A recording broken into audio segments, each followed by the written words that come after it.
What's up guys, and welcome back to Tech Plant. Today I'm going to show you two methods to propagate your Monstera deliciosa. Let's check it out. My Monstera has grown absolutely massive. This thing doesn't even fit on the filming station.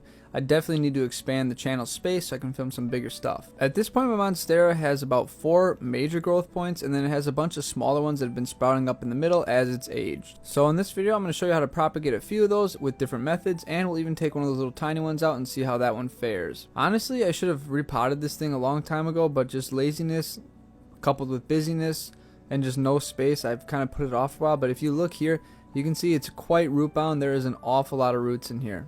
Well, we're going to leave that for another day. For me, I'm going to keep multiple leaves per cutting just because it's easier and the plants will look good right off the start.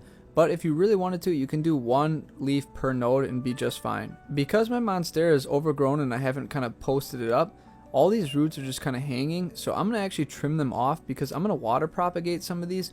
And a lot of these roots that are kind of terrestrial roots or air roots don't do well when you transition them into water, and they can sometimes start to rot. So I'm going to cut them off in advance. Don't worry too much because new roots will come right from these spots. Also, if you're curious what the node is, you can almost bet that there'll be aerial roots coming out of every node, and that's the most important spot because that's where the new growth is going to form with new leaves and new vines. You can use many things to cut this, but I like using a razor blade. These are very thin and very sharp, and they make an absolutely clean cut, so I definitely recommend these. I'm going to make a cutting along kind of the benign part of the stem, and that is between these two nodes. Make sure you're not cutting right down the node or on a leaf somewhere. You have to cut the vine, and you have to keep the actual nodes safe. Thanks to the super sharp skinny razor and me just kind of rotating it around, the cut is absolutely clean. If you look kind of underneath the cut on the vine, you'll see a new growth point starting, and that's kind of exactly where the node is, so that's why you have to keep these nodes. For the first cutting, I'm going to try the water propagation method and see how that works, and later we're going to try a few different others, so stay tuned. However, this container is way too small, so we need to make a much bigger one. I've seen a lot of people propagate things in something with almost like a gooseneck or a thin neck, but don't do that because once the roots start coming out, you might not be able to get it out of the container. I'm going to reuse a water jug because it holds a lot of water so it can get to the height that I need it to get to, and it's a lot of weight to keep this leaf from falling over. I cut it in a specific way to kind of cradle the main branch while giving the leaves a lot of space to kind of sit and not get compressed. You're then going to want to fill the water up so it's past both nodes. In my cutting, I chose to cut multiple leaves, so that means I got more than one node, which means more than one rooting point, which then leads to a much stronger rooted plant because you have 2 spots where the roots will come from. If you do single node cuttings, you only have one area that the roots will originate from. For my next cutting, it looks a little chaotic because there's 2 kind of vines coming from the same spot, so I'm going to take the lower vine and chop that one out. Again, I'm just going to clean my cutting up and chop that giant aerial root. You could actually probably get away with trying and leaving it and seeing what happens, but I'm just going to remove it for ease of fitting into containers, and it just won't get in the way. And just like the last one, I'm going to cut kind of on the vine in a benign area, or just an area that is not the node. Again, you can see the node where the roots kind of come out and the leaves grow from, so pick a spot in between nodes and cut there. For this cutting, we're going to use my favorite propagation material, and that is sphagnum moss. This stuff always does wonders for me, and I never get failed propagations in it, and I just really love it. Especially for aeroids, it seems to work really well. This cutting is a little smaller than the last one, so I can actually fit it in a much smaller cup.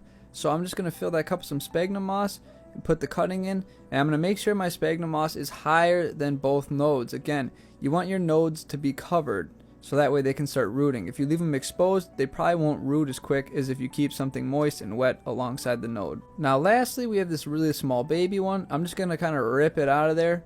It already has some roots intact, and then I'm just going to put this in a bottle of water just so it can root a little more before I decide to replant it, and just to see what it does. I started this experiment on March 1st, and now it is March 6th, so we are 5 days later. Let's see the progress. The first one we're going to look at is the one that I put in sphagnum moss. Above the sphagnum moss, everything looks hunky-dory and great. Nothing seems to be wrong. But unfortunately, I don't want to dig around too much in the sphagnum moss to see if there's roots because I don't want to disturb anything that's starting. So I can't really tell if roots are starting, but I'm pretty darn sure based on previous experience. Moving on to the large cutting with the newer leaf. That one's just been sitting in water. Again, it's only been 5 days, and let's take a look. Just from peeking inside the jug, I can already see there are some sort of roots forming. Let's pull it out and take a closer look. And yep, after looking closer, we can see we do have roots. And the great part is, like I said earlier, because we made a cutting with more than one node, both nodes are putting out roots, so we're going to have a much better rooted cutting. And you can see at the base of those aerial roots that we cut, there's a bunch of root growth starting, so looking good. It is now May 20th, so about 20-ish days have gone by since we started this, so let's see how they're doing. This time we're going to start with the water rooted one, and you can see the new leaf turned out pretty well. It's still growing in, nothing too bad has happened to it yet, and everything else is looking good. So let's take a look at the roots. Like I said earlier, I did put some paper towel kind of along the rim of the plastic just so it didn't cut and damage the plant. Looking at this is pretty crazy. In just 20 days it has put out a ton of roots. The top node especially has really good growth, followed by the bottom node having quite a few roots too. Again, 2 nodes is 2 points of rooting and you got much better luck with it. Let's take a look at the sphagnum moss cutting and let's see how that one's doing. Above ground it looks pretty good. Again, I'm not pulling this one out of the sphagnum moss because I don't want to disturb things, but you can see from the sides of the cups it's got some hefty roots. I mean, those are thick. Look at the size of them. They're like freaking noodles in there. It's crazy. There's a bunch kind of coiled up at the bottom and there's a bunch kind of hitting the sides. So this one is doing really well, like I expected. Alright, it's been 20 days since you've seen the tiny little baby cutting, which already had some roots, but if you look at it, it's doing pretty well. It's putting out roots again at multiple node points, and it's looking like it's going to be just fine after we yanked it from its mother. Here it's March 26th, and I want to show you a little bit something different. This is the mother plant that we cut from, and you can see where we cut it from, it is putting out new growth. So you don't have to worry about ruining your mother plant when doing this, because it will regrow its growth points and you'll have the same bushy thing in no time. Alright, we are at April 4th, so we are at a little bit over a month, and it is time to pot these puppies up. They've got plenty of root growth, and so let's get started. First, we got to mix up some soil for these things. You don't want to just use regular potting soil because these things like well draining, more barky stuff, these things do grow on and up trees, so they don't just sit in the ground. For me, I'm just using a bunch of leftover soils that I have, so I'm using a little bit of regular potting soil, some cactus mix, orchid mix,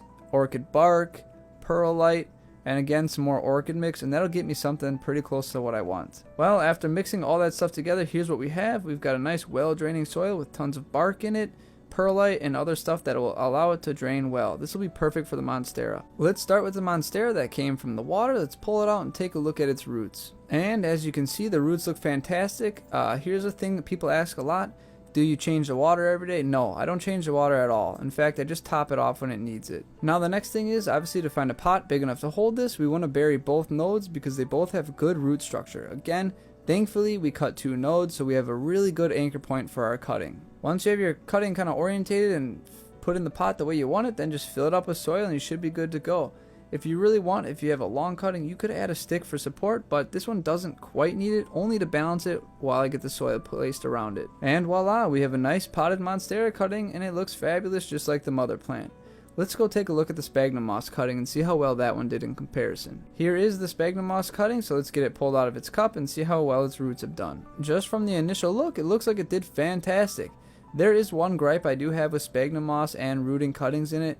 It sticks to the roots quite well and they get a good hold of it, which is why I think it works so well. But it's kind of a pain to remove before repotting, and you have to be a little careful you don't absolutely wreck the roots. But you can be surprisingly rough and get that sphagnum moss out and be good to go and ready to pot it up. Overall though, after getting all the sphagnum moss off, the roots look fantastic. You don't have to worry about getting all the sphagnum moss off. It can be on there a little bit. In fact, a lot of aeroid mixes sometimes have sphagnum moss in it, so don't worry too much. Let's just get it in the pot, kind of situate it the way we want to, and kind of bury it in the soil. And if you've done all that correctly, you should have another beautifully potted cutting just like the previous one. Last but not least, let's take a look at the little guy. We had him in a water bottle the whole time, and again, I don't change the water when I do my cuttings. I find that it's not really that necessary. Maybe for some people if their water's different, I don't know. But it's got a lot of root growth and it looks good, so we're just going to throw this one straight in the pot just like the others. Not much to really compare on this one because it's a baby, but I think it did well in water.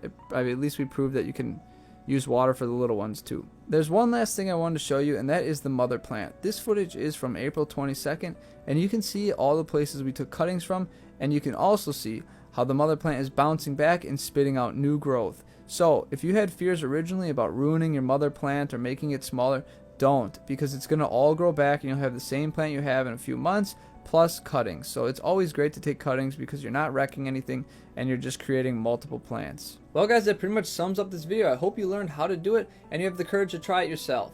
I do have a third method that's pretty cool, but I saved that for its own entire video, so stay tuned for that one. As always guys, may your plants go strong and healthy. I'll see you next time.